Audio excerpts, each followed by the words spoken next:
바울은 무슨 일을 했을까요? 천막 만드는 일 했지. 그래서 텐트 메이커입니다. 텐트 메이커가 사도행전 18장이 나와요. 18장에 텐트 메이커가 나오는데 이 배경은 그렇습니다. 이 바울이 아덴에서 설교를 합니다. 바울이 지식이 많았나요? 적었나요? 아주 많았습니다. 철학에 대해서 능통했습니다. 아덴은 철학의 본고장이에요. 스토아 철학이 아덴에서부터 시작돼요. 그래서 아덴에서 설교할 때 바울이 그렇게 생각을 했습니다. 내가 지식이 많으니까 철학자들 내가 다 대변해서 철학자들에게 또 내가 밀리지 않아. 그럼 철학적으로 다 설교를 참 잘했습니다. 나름대로 설교를 잘했는데 결과는 어땠습니까? 실패했습니다. 아덴 설교를 실패했어요. 그래서 이제 그 고린도로 넘어옵니다. 고린도가 육로로 오면 잠깐인데 6로로 오면 잠깐인데 아니 저기 바다로 가면 잠깐인데 6로로 오는 것은 참 쉽지가 않습니다. 바울이 도망가는 신세였기 때문에 바다로 이렇게 올 수가 없었어요. 6로로 왔다가 그만큼 힘든 여정을 하게 됩니다. 고린도에 도착했습니다. 고린도가 어떤 도시입니까? 음란의 도시예요. 아프로디테 신전에는 사랑의 여신 섬기면서 1000명의 여사제들이 있는데 밤만 되면 매춘부로 변화되는 그곳이 바로 고린도 도시입니다. 그래서 바울이 여기서 1년 6개월 동안 복음을 전해요. 그런데 때마침 브리스길라와 아굴라가 로마에서 사는데 이 브리스길라는 로마의 귀족 출신입니다. 그런데 이제 아굴라라고 하는 유대인과 결혼을 해요. 그래서 이제 로마에서 사는데 귀족 출신이니까 거기에서 이제 천막 만드는 일을 했습니다. 그 당시에 천막 만드는 일이라고 하는 것은 그 천막을 만들어서 군에 납품을 했습니다. 그 군에 납품하는 것은 어떤 사업이든지 잘 됩니다. 이 당시에 최고의 사업이 뭐냐면 천막 만드는 일이었습니다. 유대인들의 교육은 두 가지였습니다. 첫째는 성경을 가르쳤습니다. 두 번째는 기술을 가르쳤습니다. 왜냐하면 기술을 가르치면 평생을 먹고 삽니다. 공부라고 하는 것은 직장이라고 하는 것은 정년퇴임 있고 하지만 기술자는 정년퇴임이 없습니다. 자기 기술을 끝까지 삽니다. 그래서 유대인들은 꼭 기술 한 가지씩을 배웠습니다. 그것이 바울이 어떤 기술을 배웠습니까? 천막 만드는 기술을 배웠습니다. 이게 바울의 고향이 어디입니까? 길리기아 다소에. 다소에는 무엇을 많이 키웠냐면 염소를 많이 키웠습니다. 염소를 키우면 염소 가죽을 벗겨서 천막 만드는 일을 바울이 어려서부터 했습니다. 그러니까 이 공부도 지금으로 말하면 서울대 출신이지만 그 공부도 많이 했지만 기술이 있겠던 거예요. 어떤 기술은? 천막 만드는 기술.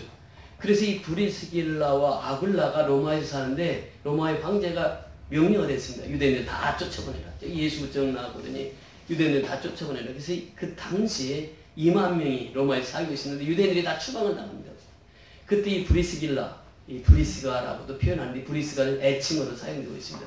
브리스갈라는 거기서 친정집도 부자고 로마에 적응이 된 사람이기 때문에 귀족 출신이기 때문에 얼마든지 로마에 살 수 있습니다. 그러나 남편 아굴라를 따라서 고린도로 오게 되었습니다.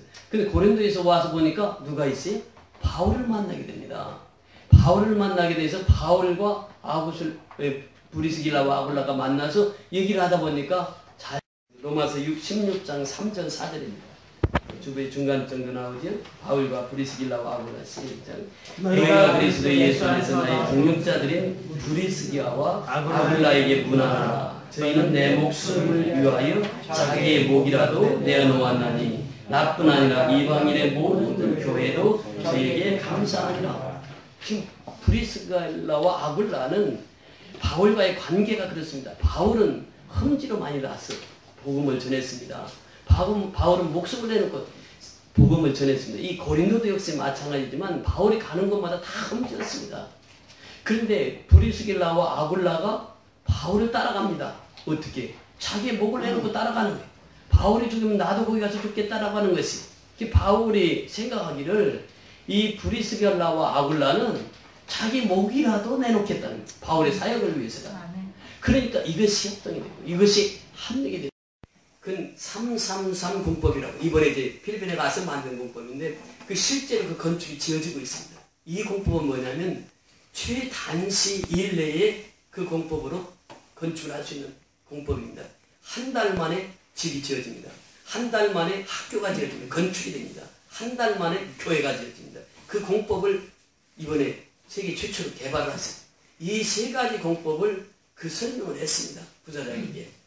설명을 했더니 부사장이 그 설명하는 가운데 계속해서 한국에 와서 그 기술을 배우고 싶다. 그리고 이 필리핀에 그 기술을 전하고 싶다. 그래서 지금 우리가 그 공법을 소개를 하고 이제 그분이 너무너무 즐거워하는 거예요. 그 설명을 쭉 통역을 하면서 제가 느낀 게 있습니다. 이 사업가들은요, 미래를 내다보는 사람들입니다. 지금 예수님 당시는 텐트 메이커, 즉 예수님이 목수 일을 하면서 건축 일을 하셨습니다. 그리고 바울도 그 당시 텐트 메이커를 통해서 이 군 납품을 하면서 그 사업이 가장 큰 사업이었습니다. 그런데 현대도 역시 어떠냐? 사업 중에 최고의 사업은 무엇입니까? 건설입니다. 건설. 건설 경기가 죽으면 그 나라의 경제가 죽습니다. 건설 경제가 부흥하면 그 나라가 삽니다. 근데 보면은 하나님께서 어떤 나라를 건설 경기를 부흥시키느냐? 선교하는 나라입니다. 여러분, 세계를 지금 지배하고 있는 나라가 어떤 나라입니까? 미국이에요. 그 미국이 세계를 지배합니다. 왜 미국의 경제권을 하나님이 주셨을까요? 미국은 선교사를 세계에 가장 많이 파송을 했습니다. 지금 이제 곧 미국의 총선이 오는데 트럼프라고 하는 이 사람은 어떻게 얘기합니까? 미국 자국적 이 정치 논리를 펴니다. 그래서 이번에 트럼프가 당선이 되면 어때요? 주한미군이 있는 한국도 주한미군도 철수할 수 있다. 그리고 한국은 잘 사는데 주한미군들에게 너무 돈을 적게 준다. 그래서 그 주한미군 경비를 더 넓혀야 된다. 이 사람이 트럼프입니다. 이 트럼프는 이 쇄국 정책이에요. 우리 대원군처럼 그런 정책을 펴나갑니다. 이게 세계화 시대에 맞지 않는 정책이죠. 그러나 힐러들은 정반대 정책을 피고 있지 않습니까? 지금 그 패러다임이 지금 미국이 그렇게 세계적인 잘 살 수 있게 하셨던 것은 하나님께서 경제적인 축복을 허락하시는데 그 경제의 축복은 바로 선교로 이어지는 것입니다. 왜 하나님께서 대한민국을 축복을 하셨습니까? 지금 보세요. 50년대에 어떻습니까? 6.25 전쟁이 있었습니다. 54년도에 최수연 선생님이 이 땅에 오셨습니다. 그때 우리나라 상황이 어땠습니까? 굶어서 죽는 사람들이 허다했습니다. 54년도에. 그런데 그분이 오셔서 하신 일은 무엇입니까? 굶어 죽는 사람에게 밥을 줬습니다. 밥을 주면서 예수님들 하겠습니다. 그것이 먹혔습니다. 근데 지금은 밥을 줘서 되는 시대가 아니라는 것입니다. 이제는 물고기를 잡는 방법을 가르치는 시대예요. 그래서 우리가 지금 이번에 비전을 보고 온 것이 바로 그것입니다. 이제는 물고기를 잡는 방법을 가르쳐야 된다. 그 신학교에 건축가를 세우자라고. 그래서 이 건축과와 신학과가 같이 일을 하게 되면은 엄청난 시너지 효과를 볼 수 있다는 것이죠. 그래서 우리가 빠르면 가을에 또 다시 파교에 가서 그 건축박람회를 하려고 합니다. 그래서 이제 그 모델 하우스를 짓고 이제 그들을 훈련을 시켜서 자비량 선교사를 만들어내려고 하는 것입니다. 그래서 앞으로 10년은 우리가 계획하는 것은 지금 하나님 앞에 응답받은 그거예요. 만교회 건축, 10,000명의 선교사 파송인데 하나님이 그 비전을 주시니 근데 제가 그 감당하기 너무나도 벅찬 거예요. 하나님 좀 줄입시다 그래서 1000교회 건축, 1000명의 선교사 파송을 결정을 보고 왔어요. 1000명의 새벽 기도의 용사입니다. 이 불가능한 것이 아닙니다. 이제 올해 말부터 내년 초에 시작을 하면은 제가 계획하기로는 이 3년 안에 1000교회를 지을 수 있고 이 3년 안에 1000명의 선교사 파송할 수 있습니다. 그것이 뭐냐? 이 공법을 통해서 가능하다고 하는 것이 일주일만 배우면 페인트공이 됩니다. 한 달만 배우면 집을 지을 수 있습니다. 333 공법을 통해서. 그러면 필리핀은 지금 목수의 월급을 보니까 우리나라의 15만원 목수가 거기는 10분의 1만 주면 됩니다. 그러니까 이 필리핀에 정착이 되면 바로 바교에서 정착이 되면 마닐라로 또 내려올 것입니다. 마닐라에서 또 한국에서 미국, 미얀마로 계속해서 이제 세계 선교를 그 패러다임 가지고 선교할 수 있는 길을 하나님 열어주셨습니다. 그래서 이번에 가장 크게 하나님께서 은혜 주시는 것은 바로 그 부분입니다. 이제는 우리가 이 공법만 가지고 나가게 되면 먼저는 선교죠. 바울이 얘기했던 것처럼 바울이 하였던 것처럼 말씀입니다. 말씀을 붙들지 않으면 아무런 효력이 없습니다. 아무리 우리가 333 공법 아무리 우리가 슈퍼이공을 가지고 선교한다 할지라도 말씀 없이는 되지 않습니다. 말씀과 이 건축이 같이 접목시키는 그것을 지금 우리는 구체적으로 연구하고 이제는 그것을 이제 준비해서 가을이나 내년 초에 되면 그것이 이제 정착이 될 것입니다. 이미 필리핀 바이블 필리핀 신학대학은 건축이 되어 있습니다. 우리가 얼마든지 사용할 수 있는 공간이 있습니다. 그래서 이 모든 일들을 하나님께 맡기고 기도하고 있습니다. 여러분들 기도해서 정말 이 공법을 통해서 또 말씀을 통해서 필리핀 선교가 활성화되어서 이 일들이 앞으로 10년 동안 그 사역을 감당할 수 있는 그런 역사가 되게 해달라고 기도해 주시기 바랍니다. 제가 또 꿈을 안고 온 것이 있습니다. 러브벨 사랑의 벨소리 초등학교 보셨죠? 지금 1,500평이 1,500명 총 1,500만 원을 아직 지급을 못해서 그 땅을 사용하지 못하고 있는데 우리 교회가 1,500만 원만 했으면 1,500평 사용하세요. 그러시는 거예요. 근데 그보다는 더 큰 비전을 가지고 왔는데 그 드림랜드 옆에 가니까 땅이 12만 평이 나왔습니다. 12만 평이 우리 돈으로 1억 5천입니다. 1억 5천이면 12만 평을 살 수 있습니다.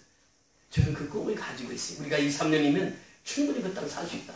그러면 제 시대에서는 할 수 없어도 우리 젊은 세대들은 12만 평입니다. 여러분 우리가 여기가 지금 만 평입니다. 만 평이 12배입니다. 12배인데 1억 5천이면 살 수 있는. 저는 그 꿈을 가지고 있습니다. 그래서 이번에 참 여러 가지로 하나님께서 큰 비전을 주셨습니다.